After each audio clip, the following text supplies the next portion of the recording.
अस्सलाम वालेकुम दोस्तों, welcome to my YouTube channel. तो आज हम पढ़ने वाले हैं एक बहुत ही इंटरेस्टिंग सा टॉपिक जो कि हमारा सी लैंग्वेज का टॉपिक है। तो आज हम पढ़ेंगे कि सी लैंग्वेज बेसिकली है क्या और इसको किसने डेवलप किया था, कब डेवलप किया था और इसको डेवलप करने के पीछे मकसद क्या था और इसके जो भी इम्पोर्टेंट फीचर्स है वो हम पढ़ेंगे। और इसके अलावा हम इसका सिंटैक्स जो है वो भी डिस्कस करेंगे और हम एंड पे एक छोटा सा जो सी का प्रोग्राम है वो भी हम रन करके देखेंगे ताकि हमें इसका जो स्ट्रक्चर है वो ठीक तरह से समझ आ सके। तो बढ़ते हैं हम अपने लेक्चर की तरफ। तो सी बेसिकली हमारे पास एक जनरल पर्पस, मिडिल लेवल और प्रोसीजरल प्रोग्रामिंग लैंग्वेज है। इसे हम मिडिल लेवल लैंग्वेज इसलिए कहते हैं क्योंकि ये हाई लेवल और जो लो लेवल फंक्शंस हैं उनको सपोर्ट करता है। और प्रोसीजरल लैंग्वेज हम इसे इसलिए कहते हैं क्योंकि ये हमारे जो फंक्शंस हैं उनको क्रिएट करता है। इसमें हम अपने किसी भी किस्म के फंक्शंस क्रिएट कर सकते हैं। लाइक हमने कोई कैलकुलेटर बनाना है तो उसके लिए भी हम इसमें फंक्शन क्रिएट करते हैं। तो सी लैंग्वेज को डेनिस रिची ने 1970 में बेल लैबोरेटरीज में डेवलप किया था। तो ये हमारे पास सबसे ज्यादा इस्तेमाल होने वाली प्रोग्रामिंग लैंग्वेज है। डेनिस रिची ने इसे इसलिए डेवलप किया था क्योंकि डेनिस रिची एक खास किस्म का ऑपरेटिंग सिस्टम बनाना चाहता था, यूनिक्स ऑपरेटिंग सिस्टम। तो यूनिक्स ऑपरेटिंग सिस्टम को बनाने के लिए उसने सी लैंग्वेज को डेवलप किया। तो सी लैंग्वेज को हम बहुत सारे कंपाइलर्स बनाने के लिए यूज करते हैं। लाइक जो हमारी आजकल की न्यू लैंग्वेजेस हैं like Java, C plus plus और पाइथन वगैरह, इनके जितने भी कंपाइलर्स हैं वो सी लैंग्वेज पे ही बने हैं। और सी लैंग्वेज को हम सिस्टम सॉफ्टवेयर बनाने के लिए भी यूज करते हैं। इसके अलावा सी लैंग्वेज को हम मदर लैंग्वेज भी कहते हैं क्योंकि जो हमारी जावा, पाइथन, सी प्लस प्लस वो इनडायरेक्टली या डायरेक्टली सी लैंग्वेज से ही बिलोंग करते हैं। तो हम आगे बढ़ते हैं इसके स्ट्रक्चर की तरफ। तो सबसे पहले ये जो इसकी फर्स्ट लाइन है इसे हम कहते हैं प्री प्रोसेसर डायरेक्टिव। तो ये जो हमारी हैश सिंबल है इसे हम प्री प्रोसेसर कहते हैं। और ये आगे जो इंक्लूड मैंने लिखा हुआ है ये हमारे पास एक कीवर्ड है जिसे हम रिजर्व वर्ड भी कहते हैं। तो ये कीवर्ड stdio.h की जो हेडर फाइल है, लाइब्रेरी है, उसे इंक्लूड करता है। ठीक है। और ये जो stdio.h है ये हमें दो तरह के फंक्शंस प्रोवाइड करता है। एक तो हमारे पास स्कैनएफ फंक्शन है और एक हमारे पास प्रिंटएफ फंक्शन है। स्कैनएफ फंक्शन हम यूजर से इनपुट लेने के लिए यूज करते हैं और जो प्रिंटएफ का फंक्शन है वो हमने कोई भी स्टेटमेंट प्रिंट करानी है या हमने कोई भी अपना रिजल्ट जो है वो स्क्रीन पे शो कराना है तो उसके लिए हम प्रिंटएफ का फंक्शन यूज करते हैं। उसके बाद ये सेकेंड लाइन में हमने इंट मेन अपना शुरू कर दिया। इंट मेन एक हमारे पास यूजर डिफाइंड फंक्शन है जिसे यूजर बनाता है और इस मेन और ये हमारे पास मेन फंक्शन है और इस मेन फंक्शन के अंदर ही हम अपनी ओवरऑल कोडिंग करते हैं।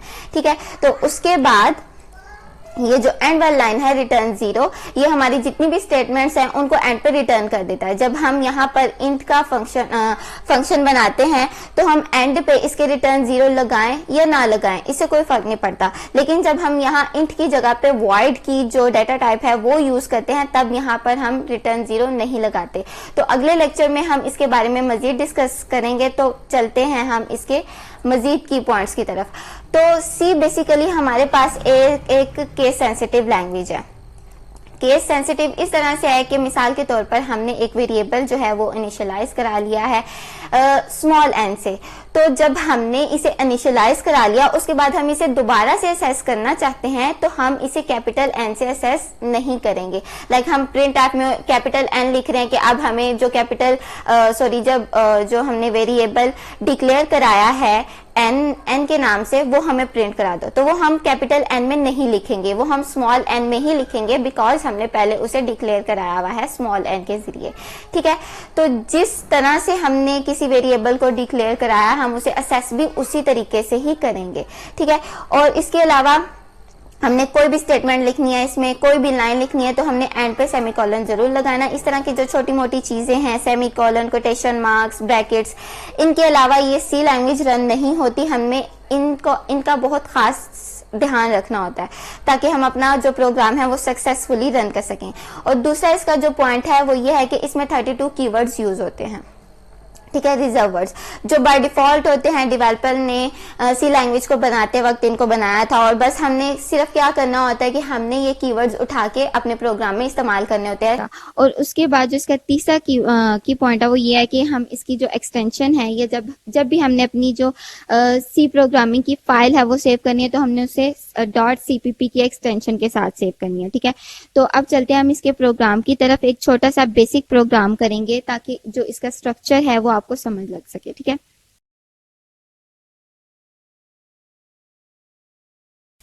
तो शुरू करते हैं हम इसका प्रोग्राम। तो सबसे पहले हम हैश सैम्बल लगाएंगे, फिर हम अपना जो कीवर्ड है इंक्लूड का वो इसमें लगाएंगे, और इसके बाद इसकी जो लाइब्रेरी है stdio, ताकि हम अपना इनपुट और आउटपुट के जो फंक्शंस हैं वो परफॉर्म कर सकें बगैर किसी एरर के।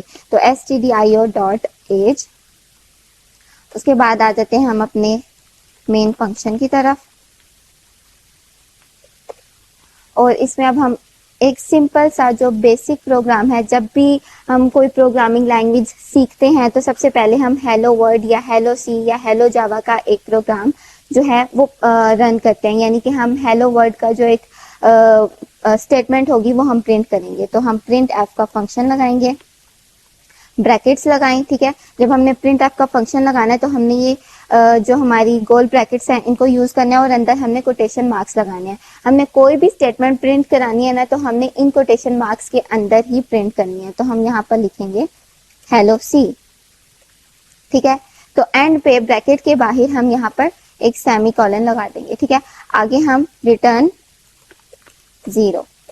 ठीक है, तो अब हमने इसको कंपाइल करना और फिर हमने रन करना। तो सबसे पहले यहाँ पर ऊपर ये मेरी एरो के बटन पे आप देख सकते हैं कि यहाँ पर जो आइकन है, यहाँ पर अगर हम क्लिक करेंगे तो हमारा प्रोग्राम कंपाइल भी होगा और फिर रन भी होगा। और इसके अलावा हम अगर F11 का बटन दबाएंगे तब भी हमारा प्रोग्राम कंपाइल भी होगा और रन भी होगा। लेकिन उससे पहले हमें ये अपनी जो प्रोग्रामिंग की फाइल है ये सेव करनी पड़ेगी। तो मैं यहाँ पर लिख देती हूँ हेलो।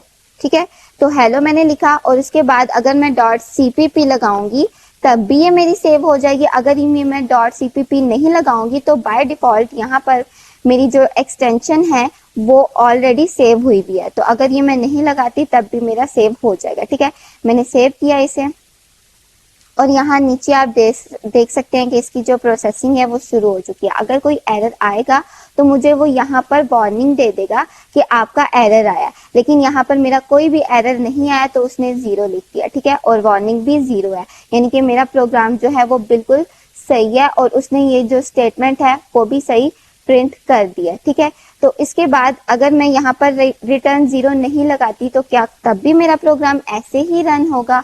तो मैं F11 का बटन फिर से यूज करूंगी, और यहाँ पर उसने मुझे फिर से कोई एरर नहीं दिया और ना ही कोई वार्निंग दी, और मेरी जो स्टेटमेंट थी प्रिंट एफ की वो भी वैसे की वैसे ही प्रिंट हो चुकी है। यानी कि अगर हम रिटर्न 0 लगाएं या ना लगाएं, इस पर कोई भी हमारे प्रोग्राम पे इसका असर नहीं होगा। तो कैसी लगी आपको आज की ये मेरी वीडियो? अगर आपको मेरी वीडियो पसंद आई है तो प्लीज़ लाइक करें और अपने दोस्तों के साथ शेयर करें, और सब्सक्राइब करना मत भूलिएगा। Thank you.